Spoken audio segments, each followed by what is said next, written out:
I submitted my resignation letter on a Tuesday morning. I placed it directly in Reginald's hands, not on his desk, not in his inbox, in his actual hands. He glanced at the envelope, raised one perfectly groomed eyebrow, and slid it under a stack of proposals, without breaking eye contact. "Something you'd like to discuss, Anita?" he asked, voice dripping with condescension. "It's all explained in the letter," I replied, maintaining the professional tone I'd practiced all weekend. Reginald nodded distractedly, already reaching for his ringing phone. "I'll get to it when I have time." That moment crystallized everything wrong with Evergreen Conservation Initiative. 6 years of dedication reduced to an inconvenience he'd address when he had time. 2 weeks passed. My notice period expired without acknowledgement. No exit interview scheduled. No mention of replacement. Nothing. I approached his office again, knocking twice before entering. Reginald sat bathed in the morning light, tapping at his keyboard. "Excuse me," I said. "Today marks 2 weeks since my resignation. I wanted to confirm my departure date." He leaned back, linking his fingers beneath his chin. "Let's be honest with each other, Anita. We both know this little performance is nothing but attention-seeking. Where exactly would you go?" Heat rushed to my face. "The Prescott grant needs finalizing by next month. The Riverside project data requires analysis. The Wetlands Initiative is entering phase 2. He waved dismissively. "Return to your desk. We'll pretend this momentary lapse in judgment never happened." That afternoon, I visited Human Resources. Diane, the HR manager, shuffled papers nervously as I explained my situation. "He told us you're just seeking attention," she whispered, unable to meet my eyes. His exact instructions were to ignore her completely. "That's not acceptable," I said, voice steady despite my racing heart. "My resignation is legitimate and requires processing." Diane glanced toward the door. "Look, between us, Reginald holds significant influence with the board. If he's decided not to acknowledge your resignation..." She trailed off, but her meaning was clear. That night, I sat in my apartment surrounded by binders of project data I'd accumulated over 6 years. Conservation initiatives I'd designed, grant applications I'd written, progress reports showing my unmistakable methodology, all bearing other people's names. So I made a decision. The next morning, I arrived at work 30 minutes early. I positioned my laptop, organized my desk, and began working with unnerving calm. Colleagues exchanged puzzled glances as days passed without comment from me about my ignored resignation. In meetings, Reginald continued his usual performance. "What about trying community engagement through local schools?" I suggested during our weekly strategy session. "That's impractical," Reginald dismissed immediately. 10 minutes later, he leaned forward. "I've been considering a grassroots approach, perhaps connecting with educational institutions to boost community involvement." As others nodded appreciatively, I simply typed notes, documenting every instance, with timestamp and attendees. After one donor presentation where my slide deck was presented as his work, Reginald cornered me in the hallway. "This resignation theater stops now," he hissed. "Nobody's irreplaceable, especially not you." For 6 weeks, I performed my duties with precision. No objections, no complaints, just methodical, focused determination. I arrived first, left last, maintained meticulous records of every conversation, every email, every project development. On my self-designated final day, I composed a second email, not just to Reginald but to the entire board of directors and major donors. I hit send, then calmly packed my personal items. 20 minutes later, shouting erupted from the conference room. Reginald burst through the doors, face ashen. "She's being ridiculous," he stammered to the gathering crowd of concerned board members, but his hands visibly trembled as he clutched his phone. If this story resonates with you so far, please tap that like button and subscribe to hear more stories of people standing up for themselves in unexpected ways. Your comments fuel these narratives. What would you have done in this situation? My name is Anita Mercer. Most people describe me as meticulous, patient, and reserved. I graduated with honors in environmental science and spent 2 years in field research before joining Evergreen Conservation Initiative. At 34, I'd built a reputation among actual conservationists as someone who translated complicated ecological concepts into actionable plans. What most didn't realize was how I'd been slowly disappearing within the organization I helped build. It started subtly during my second year. A suggestion mentioned privately to Reginald would resurface in his presentations. Small edits to methodology would appear in final reports without acknowledgement. By year 3, entire grant proposals I drafted were submitted with other names listed as authors. You're not a team player, Reginald explained during my 4th-year evaluation, where my promotion was denied despite exceeding all metrics. You focus too much on individual recognition rather than organizational success. The irony wasn't lost on me. The breaking point came 6 weeks before my resignation. The Lakeside Watershed Project, my most ambitious initiative, received national recognition. I watched from the audience as Reginald and Patricia, his protégé, accepted the award for Innovative Methodology in Community-Based Conservation. That evening, at the celebration dinner, I overheard Patricia in the bathroom. Between us, she whispered to someone, Anita actually designed most of it, but she's terrible with presentation. Reginald says she's too analytical for leadership. I stood frozen in the stall, a strange calm settling over me. 6 years of diminishment crystallized into perfect clarity. I wasn't invisible because I lacked skill. I was invisible because my visibility threatened Reginald's carefully constructed narrative. The resignation letter took 3 drafts: professional, succinct, without emotion. 2 weeks' notice, effective immediately. I hand-delivered it the next day. When it became clear they intended to ignore my resignation, something shifted inside me. Not anger, something colder, more calculated. If they wouldn't acknowledge my departure, they would certainly notice my absence once I was gone. For those 6 weeks, I created the most comprehensive transition documentation possible, except I shared it with no one. I organized 6 years of institutional knowledge into detailed files. I recorded every instance where my work had been claimed by others. I compiled data showing the actual status of projects versus what was being reported to donors. Most crucially, I documented how Reginald had been systematically misrepresenting project outcomes to maintain funding streams.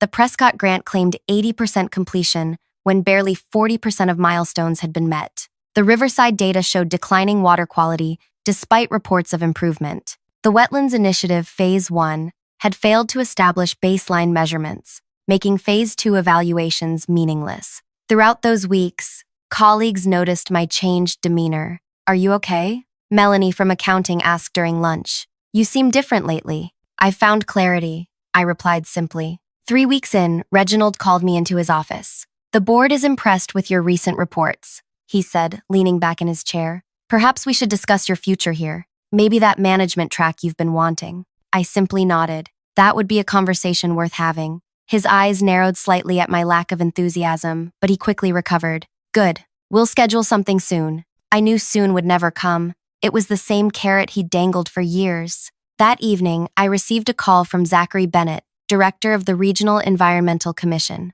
3 months earlier, I'd applied for their oversight position, a role specifically focused on grant compliance across 3 states. We'd like to offer you the position, Zachary said.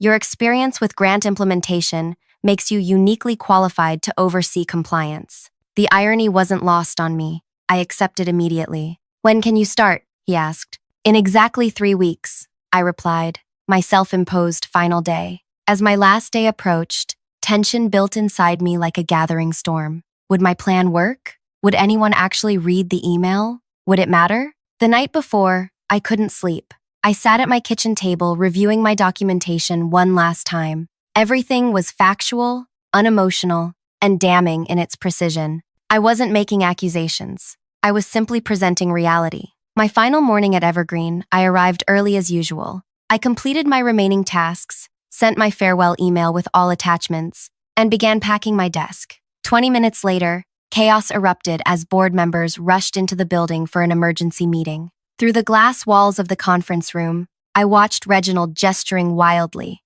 his typical composure shattered. Patricia approached my desk, eyes wide. What did you do? She whispered. I smiled genuinely for the first time in months. I resigned. Within minutes, Diane from HR appeared at my desk, looking panicked. The board wants to see you immediately, she said, her voice barely above a whisper. My resignation was effective today, I replied, placing my company keycard on the desk. I'm no longer an employee. Please, Anita, she pleaded. They're insisting. I nodded and followed her to the conference room where 8 board members sat around the table, faces grim. Reginald stood at the head, his usual confidence replaced by barely controlled panic. Board Chair Eleanor Walsh looked up from her tablet. Miss Mercer, would you care to explain this? My email was comprehensive, I replied calmly. It includes all relevant documentation. These are serious allegations, said Trevor, the finance director. They're not allegations, I corrected. They're documented facts. Every spreadsheet, progress report, and timeline comparison comes directly from our own systems. Reginald slammed his hand on the table. This is absurd. She's trying to sabotage us because she wasn't promoted. The lakeside watershed data, Eleanor continued as if he hadn't spoken, shows significantly different outcomes than what was presented at the national conference. Yes, I acknowledged. The presentation claimed 92% improvement in water quality. Actual measurements show 43%. That's within standard deviation parameters. Reginald interjected desperately. Eleanor's gaze remained fixed on me. And the Prescott grant? 3 months behind schedule with 4 unmet deliverables, despite reports to funders indicating completion. The room fell silent as board members scrolled through attachments on their devices. Each document was meticulously organized: original proposal, promised deliverables, actual status, and communication history showing repeated concerns raised and dismissed. Why didn't you bring this to our attention earlier? Trevor asked. I tilted my head slightly. I attempted to. 6 weeks ago, I submitted my resignation letter directly to Reginald, expecting a transition that would have included status updates on all projects. That letter was ignored. All eyes turned to Reginald, who had grown increasingly pale. I approached human resources, I continued. I was told Reginald had instructed them to ignore my resignation because I was just seeking attention. Diane, standing by the door, looked at the floor. So I spent the past 6 weeks creating this documentation to ensure the organization had accurate information about project statuses after my departure. I concluded. This is character assassination, Reginald exploded. She's always been difficult, always thinking she deserves more recognition. Recognition for work I actually did? I asked quietly. Like the lakeside methodology that won the national award? Eleanor exchanged glances with several board members. Miss Mercer, would you step outside for a moment? I nodded and walked out, closing the door behind me. Through the glass, I could see animated discussion, Reginald gesturing wildly, while Eleanor repeatedly pointed at something on her tablet. Colleagues gathered in clusters, whispering and staring. Patricia approached again. Is it true? She asked. About the lakeside project. You know it is, I replied. You were in the bathroom that night when you told someone I designed it. Her face flushed. I didn't think anyone.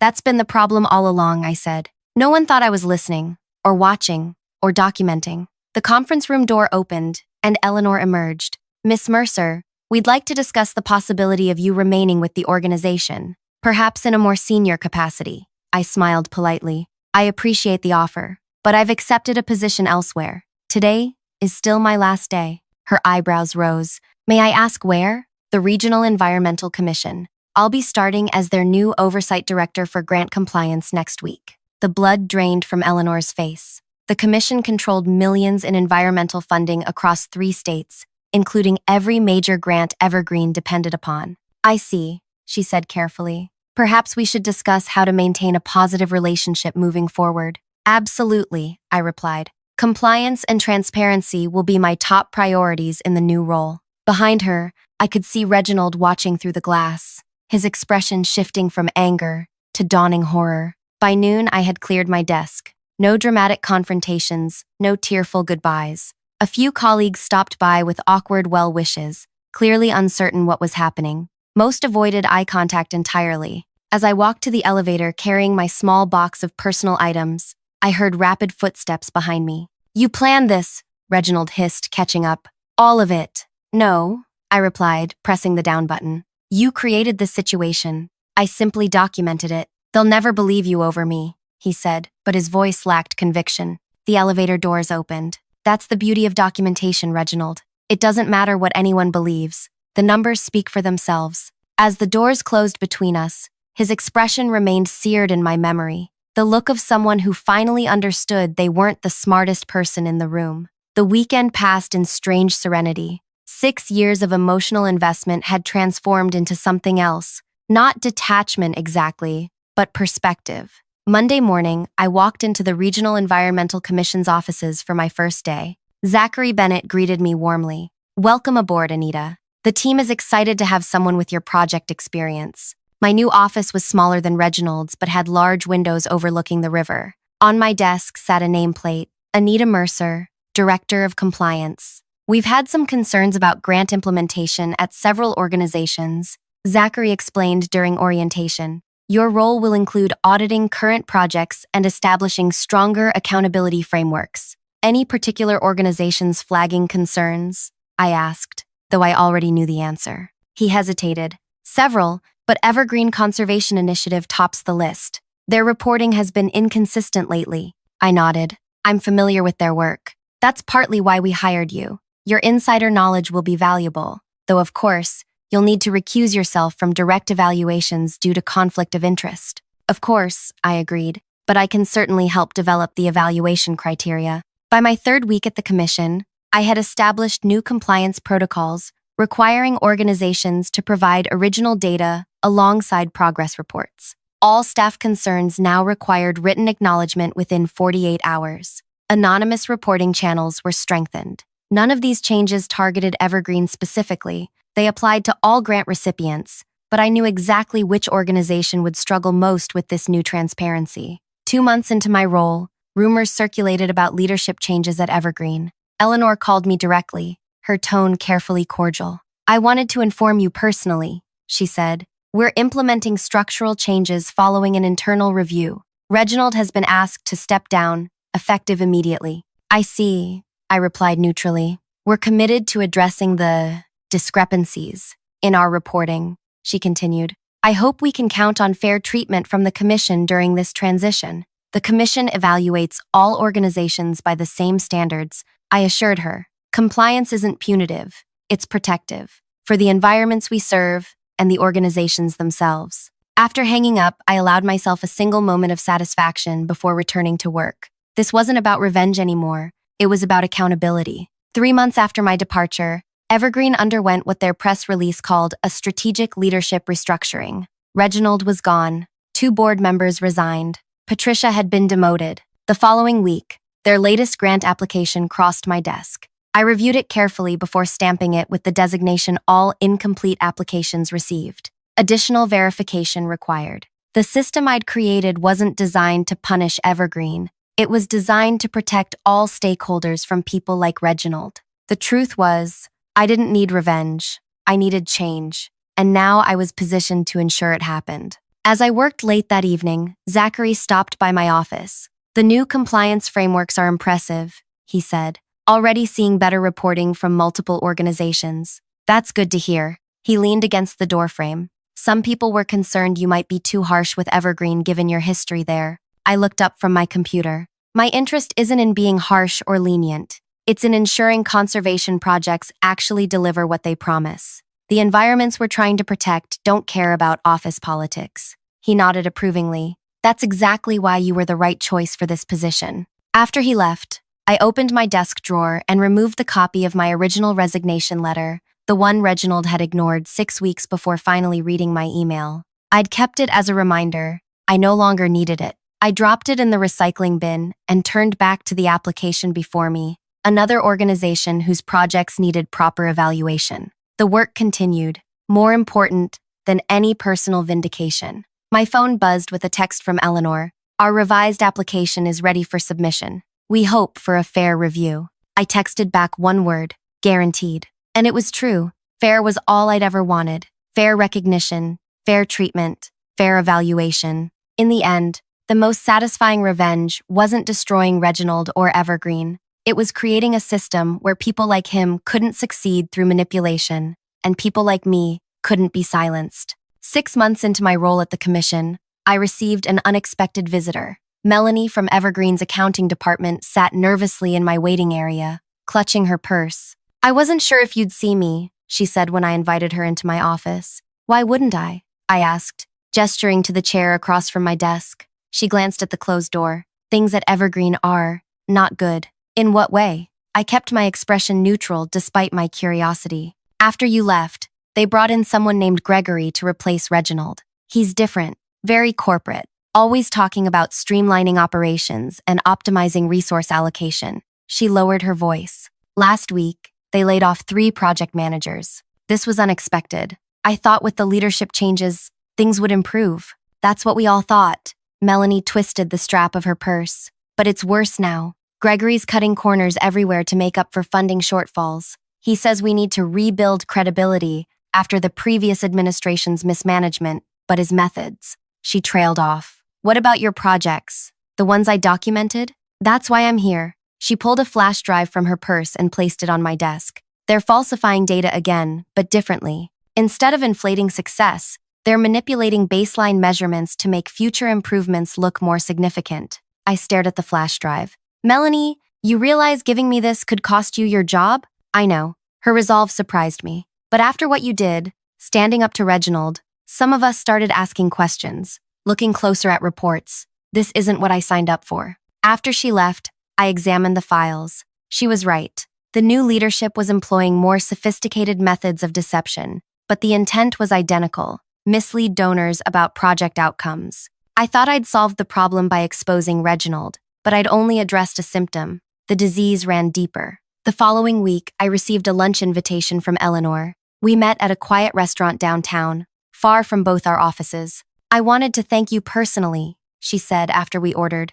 Your documentation forced necessary changes at Evergreen. I'm hearing those changes might not be for the better, I replied carefully. Her smile tightened. Growing pains. Gregory comes highly recommended from the corporate conservation sector. Is that what Evergreen is now? Corporate conservation? Eleanor sighed. The board feels we need to rebuild donor confidence. Gregory understands how to position our work appealingly, even if that positioning isn't entirely accurate. Her eyes narrowed. What exactly are you implying? I maintained eye contact. Just that accurate reporting was supposedly the reason for the leadership change. It would be unfortunate if that commitment wavered. The commission seems particularly stringent with our applications lately, she said, changing tactics. 3 additional verification requests in 2 months. All applications receive equal scrutiny, I replied. Of course, Eleanor nodded, unconvinced. You know, Gregory has connections at the state level. He's suggested bringing concerns about potential bias in the commission's evaluation process.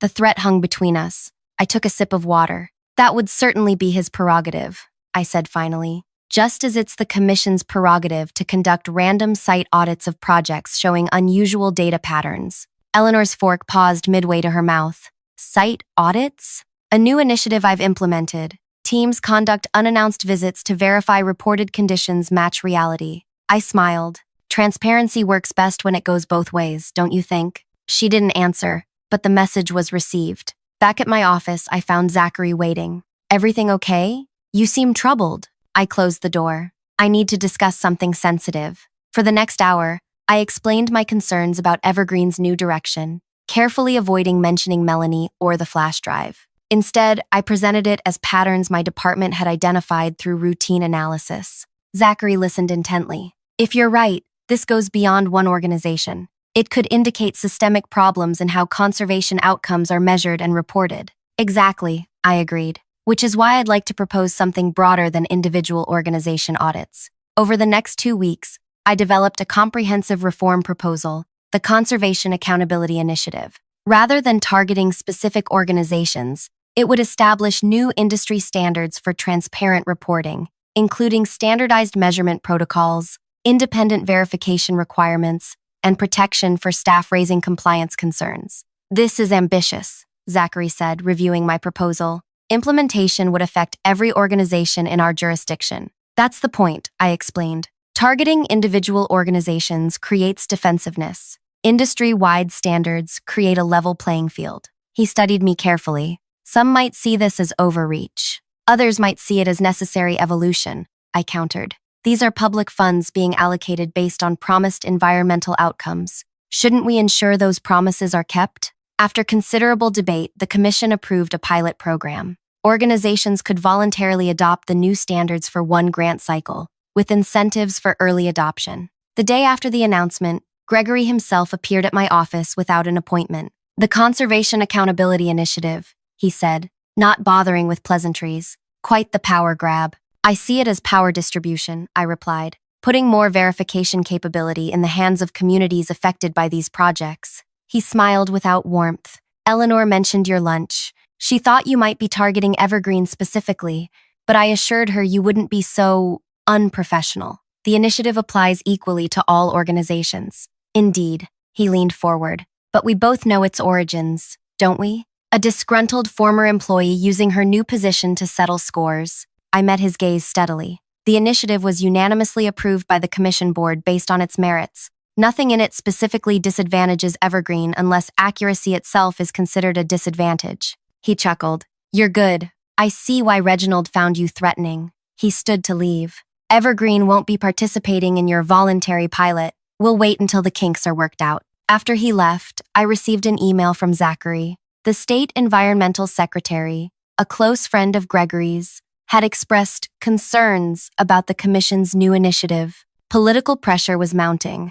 I had miscalculated. By creating a program that could genuinely improve industry practices, I'd made powerful enemies beyond Evergreen. Organizations comfortable with the status quo were aligning against change. That night, I sat in my apartment surrounded by files, feeling an uncomfortable sense of déjà vu. Had I simply traded one unwinnable battle for another? My phone rang, an unfamiliar number. Is this Anita Mercer? A woman's voice asked. Speaking. My name is Josephine Winters. I'm a reporter with the Regional Chronicle. I'm working on a story about transparency in environmental grant funding and heard about your accountability initiative. Would you be willing to discuss it? I hesitated. Any comment would need clearance from our communications department. Of course, she said. But off the record, I'm particularly interested in how organizations might be manipulating baseline data to exaggerate project outcomes. A source suggested you might have insights. My heart raced. This wasn't a coincidence.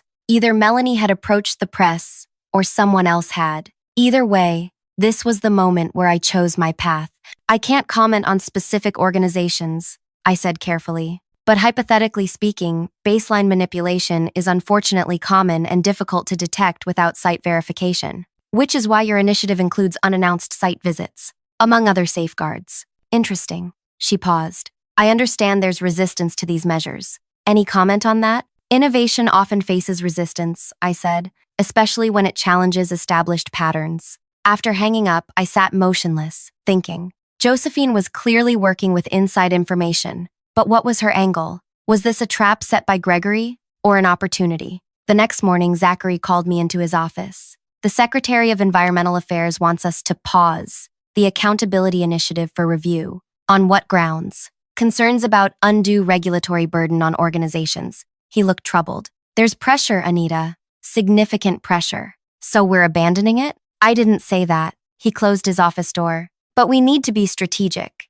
The commission exists within a political ecosystem. I understood his position. What if we had public support? Would that change the equation? He raised an eyebrow. Possibly. But conservation policy rarely generates public passion. Unless there's a scandal, I suggested. Zachary's expression grew cautious. Tread carefully, Anita. Very carefully. 2 days later, the Regional Chronicle published its front-page investigation. Numbers game. How conservation organizations manipulate data to secure millions in public funding. The article didn't mention Evergreen by name, but it detailed precisely the pattern of baseline manipulation Melanie had documented. It quoted anonymous sources from multiple organizations describing similar tactics. It highlighted the Commission's accountability initiative as a potential solution facing political resistance. By noon, my phone wouldn't stop ringing. Environmental advocates, other journalists, even 2 state representatives wanted statements.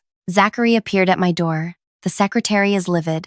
About the initiative or the practices it would prevent? I asked. Both. He handed me his tablet. On the screen, 3 other regional newspapers had picked up the story. Social media was erupting with outrage about misused environmental funds. The commission needs to respond, I said. This is an opportunity to demonstrate leadership. Zachary studied me. You know something about this article's timing, don't you? I met his gaze steadily. I know that journalism serves an essential function in a democracy. He almost smiled. I've scheduled an emergency board meeting for 3 o'clock. They want you to present the initiative again, with specific responses to the practices described in the article. By week's end, public pressure had transformed the political landscape. Organizations began voluntarily signing up for the accountability initiative, eager to demonstrate their commitment to transparency. The secretary's concerns mysteriously evaporated, and then came the call I'd been both expecting and dreading. We'd like to discuss Evergreen's participation in the initiative, Eleanor said, her voice tight. Of course, I replied. The Commission welcomes all organizations committed to transparent reporting. Gregory has decided to pursue other opportunities, she continued. The board feels Evergreen needs leadership more aligned with current industry best practices. I said nothing, waiting. We'd like to discuss the possibility of you returning, she finally said, as executive director. And there it was, the revenge fantasy I'd never actually had, the triumphant return, the professional vindication, the complete circle. I'm honored by the offer, I said carefully, but my work at the Commission isn't finished. The salary would be substantially increased from your previous position, she pressed, and you'd have complete authority to implement whatever accountability measures you deem appropriate. It's not about the position or compensation, Eleanor. It's about creating systemic change. One organization reforming isn't enough. After we hung up, I sat in my office watching the sunset over the river. The Accountability Initiative was gaining momentum daily. Organizations were adopting new transparency standards. The Commission had approved funding for a dedicated verification team. My revenge wasn't returning to Evergreen as its leader. It wasn't even watching Reginald and Gregory fall from grace. My revenge was changing the system that enabled them in the first place. The following Monday, I received a notification that Evergreen had submitted a new application under interim leadership. Attached was a note, fully compliant with Accountability Initiative standards. We hope this marks a new beginning. I reviewed the application carefully. The data was conservative but honest. The timeline realistic. The methodology sound. I stamped it, approved for consideration. Some might call it anticlimactic. No dramatic confrontation. No public humiliation for those who wronged me. But I had achieved something far more satisfying. I had made it impossible for the next Anita to be silenced. I had created a system where merit actually mattered. And that was vengeance enough. If this story resonated with you, please hit that like button and subscribe for more narratives about transformation and justice. Have you ever changed a system instead of just fighting within it? Share your experiences in the comments. Your stories inspire these conversations and remind us all that sometimes the most powerful revenge isn't personal destruction, but systematic reform that lifts everyone. Thank you for listening.